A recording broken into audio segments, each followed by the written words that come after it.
Hello, my name is Wilbert Banks, and this is Assignment 5, Teacher Assistance Plan. In this presentation, I'm going to look at the hiring process, the supporting process, and the growth of new teachers. Furthermore, I'm going to talk about how to aid teachers in instruction and build the teacher up. Research shows that the quality of teacher is the single most important variable that affects education. Our goal as future administrators and principals of buildings is to ensure that we have the best possible staff for the students that we teach. It's our responsibility. When hiring new teachers, the first thing that's important is that you review candidates early. This means trying not to find situations or put yourself inside situations in which you're finding a replacement teacher or trying to find a teacher 2 weeks before school start. In that case, it generally leads to you having a warm body, someone that just signed up for the job. We want to ensure that we have the best candidate for the job, and we want to make the job a worthwhile job.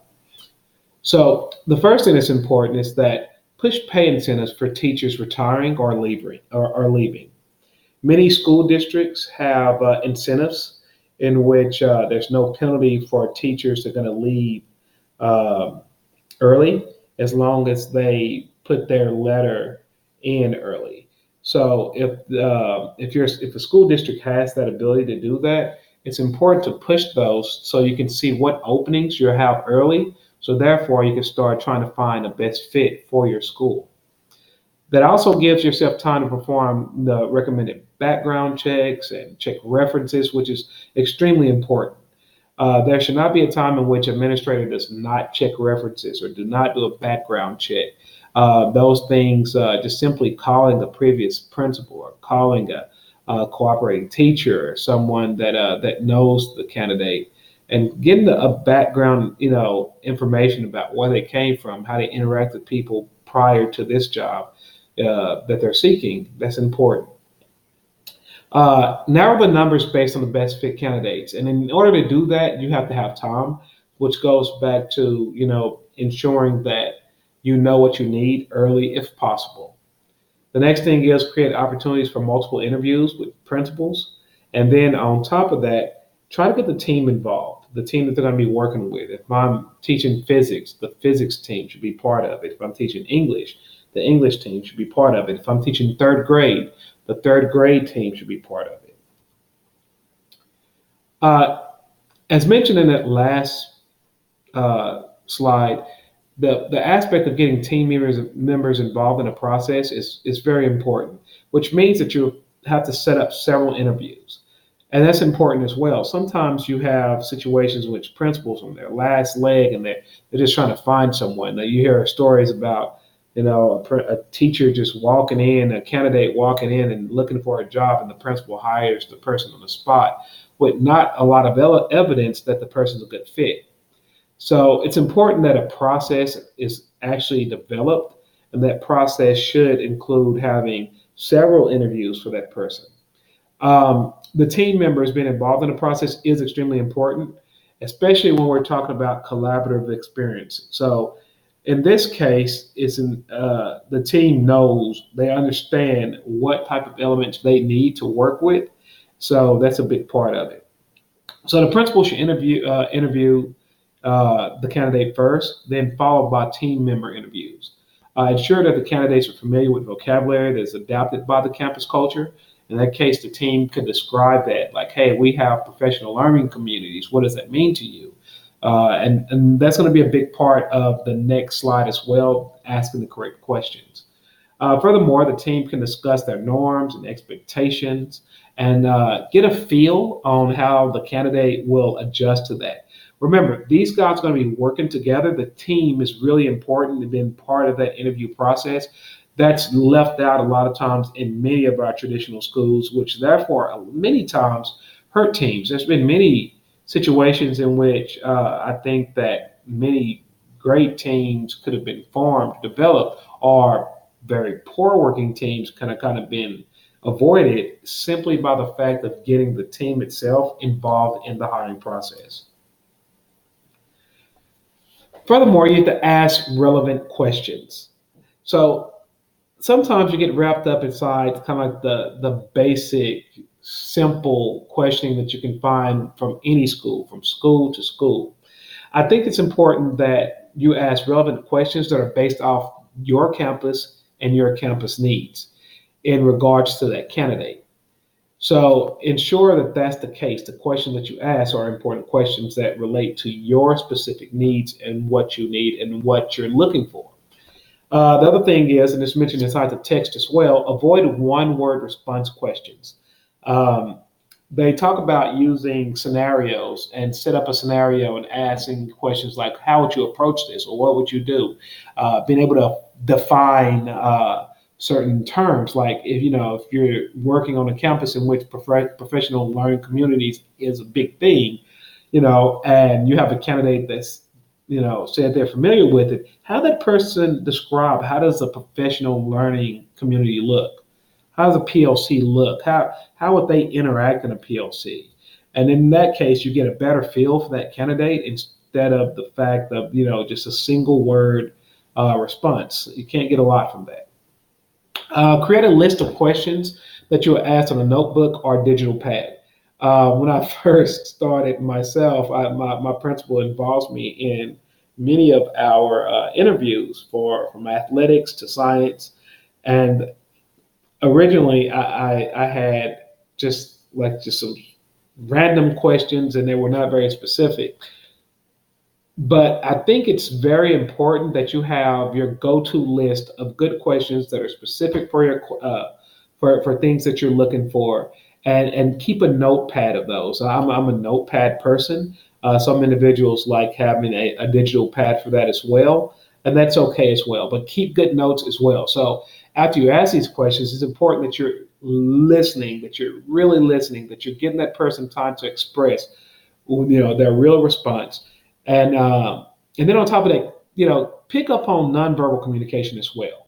Things that they're thinking about, things that seem to be authentic based off of facial expression, or things that seem like they're not that authentic, things that seem real. So those things are important during the interview process as well.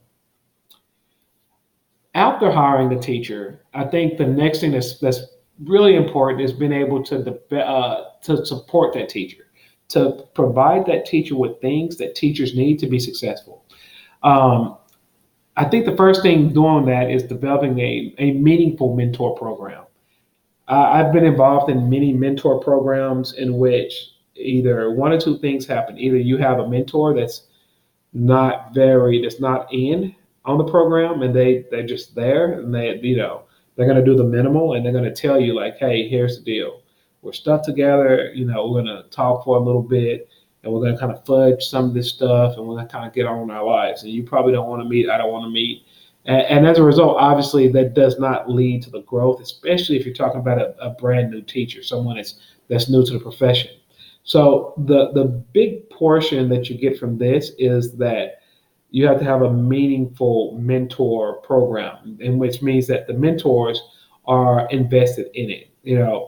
Part of that being is that uh, probably to create a stipend or some type of financial, advancement for those individuals, if possible, if there's money available for those teachers that are inside that mentor program that are aiding.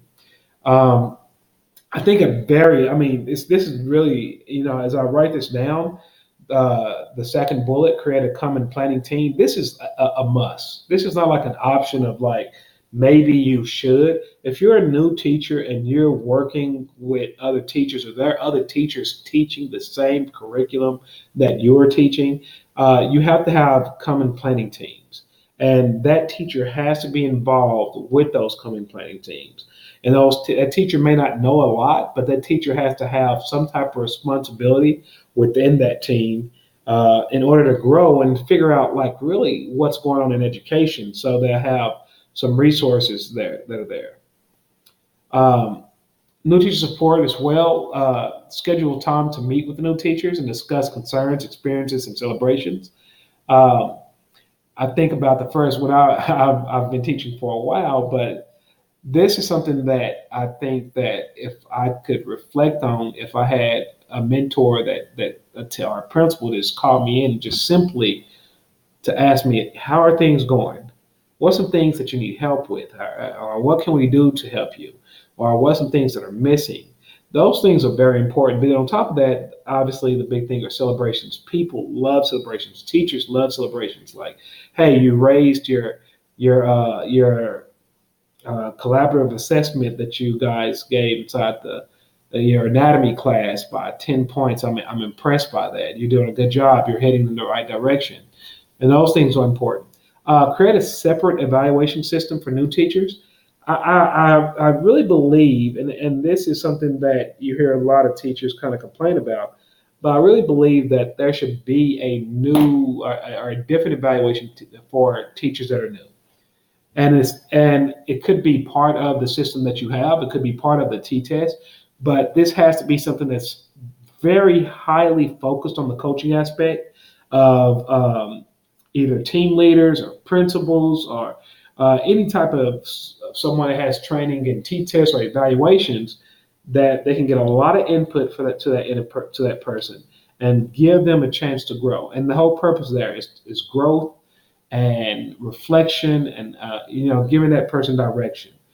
But when you give teachers tools, especially tools inside the classroom, it's a big game to keep that teacher there. They feel more comfortable there. The issues that they may face, that without those things are big.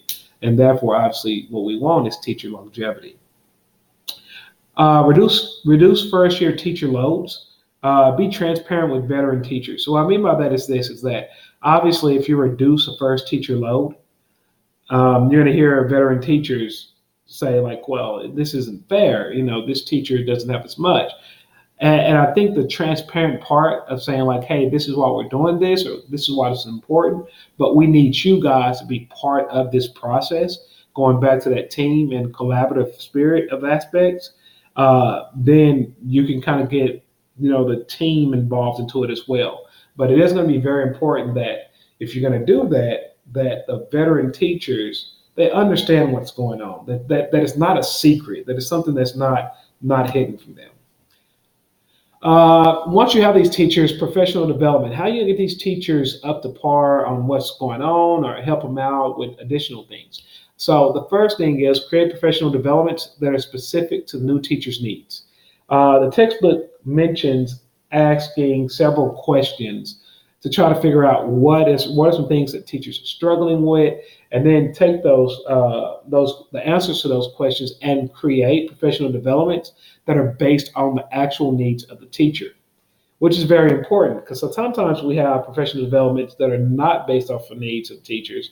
And remember that these teachers are generally going to professional development that all the other teachers or veteran teachers are going to as well.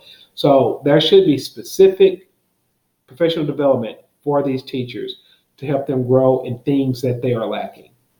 Furthermore, catch the new teachers up on current culture of the school. So a lot of times you get new teachers, they really don't know what's going on. So you can do this simply by having just weekly catch-up meetings like, hey, here's some programs that we use, and here's how you're going to use this program. Or over the years, we have started this new fundraiser for television, and we do this every pep rally. It's a big event inside the community, So things of that sort, it's kind of getting these teachers caught up on the culture where things are not a surprise to them. Hey, we're going to have a big parade. It's homecoming. This is how this works. Those things are important for teachers. Get veteran teachers involved in the process. When other teachers feel involved, when they feel like they can show that leadership, they obviously have more ownership. So when they have more ownership, they're more invested. So we need veteran teachers, and it takes a community. Instructional support. For instructional support, develop a new evaluation system. I mentioned this earlier for new teachers. And going back to this as well, I can't stress this more than I did, but just really providing coaching and aid for teachers. It's not like evaluation for like the I got you, but more feeding and coaching so that teacher can grow, so they feel comfortable inside the classroom. So you can Aid with things that new teachers actually, there's reasons that new teachers leave, things such as like classroom management and behavior, things of that sort. Those are things that, if caught early, if evaluation systems catch them early, and you can coach teachers up, you can take care of those things easily. And as a result, teachers will stay longer than 5 years. Um, Ensure that new teachers are involved in team meetings. Give them a job to do. Don't let them just sit back and allow the veteran teachers to do all the work. And the other part about that that's important is letting the veteran teachers know, like, yes, this may be a new person, but they still need to have a job. They still need to have a job, and that veteran teacher has to see the work, the input of that new teacher. Provide additional professional development for new teachers that focuses on the development of data-driven lessons. And what I mean by that is, how to use the data that the school has and being able to produce lessons that are effective. And what this does is that it allows for that teacher to be more productive in the team when they start meeting. So the veteran teachers typically may have this information or may not, okay, but it's typically one of the things that kind of keeps or isolates the new teacher from discussion. But as they going through, if they have more professional development that focus on development of data-driven lessons, then they have more input into the curriculum. Provide new teachers with additional trainings over campus and district resources that aid in curriculum development. And I said every campus has some type of program that they use in which they evaluate, student performance with. Most of these programs are, unfortunately, very complex because there's a lot of data that's involved with them. So it's important that these teachers are trained inside this stuff. So they things are not new. So when a teacher's like, hey, yeah, we use uh, Campus Inspire or whatever it may be for our curriculum lesson, to evaluate our data, that teacher is not like in the dark and they don't understand what the program is or how the program works. So those things are important. So in conclusion, a couple of things are important. Number one, I think the primary um, thing of hiring and retaining new teachers and providing support goes back to the importance of knowing what you want early. You don't want to be in a situation where you have the candy jar and everyone is taking all the good candy out and you're stuck with the candy that you don't want and you're just trying to find the best of the bad candy. So when you know what you need early, when you're aware of what you need early, you're just kind of not lingering around type thing. It's you have better choices to pick from. Furthermore, the other part is that providing that support that teachers need in order to be successful at their job. I go back to this many times, and I said this several times during this presentation, but we lose a lot of teachers because teachers don't have that support. Like you listen to a lot of teachers, I know people that taught, and it's like, hey, why are you not doing this anymore? And some things you can't, it's hard to fix, like pay. Like, a lot of people say, well, I left because I just couldn't get paid financially like I could. I couldn't take care of my family. And those are things that, yeah, they're difficult, to do, to try to solve. But there are some things that we can solve, such as, watch your leave. Well, I was having, it was really difficult. My kids were not behaving as I thought, and it was driving me crazy. And administrators can provide support for teachers that are in situations like that and give that teacher longevity in this profession. So we have to have answers for that, and we have to have answers to be able to keep and retain good teachers, and that's a real big part of that. So by developing a plan, by being very proactive in the hiring and support and providing curriculum support and professional development for new teachers, um, principals will be more effective in what they do, and as a result, it's better for students, better teachers, better students, more success. Thank you.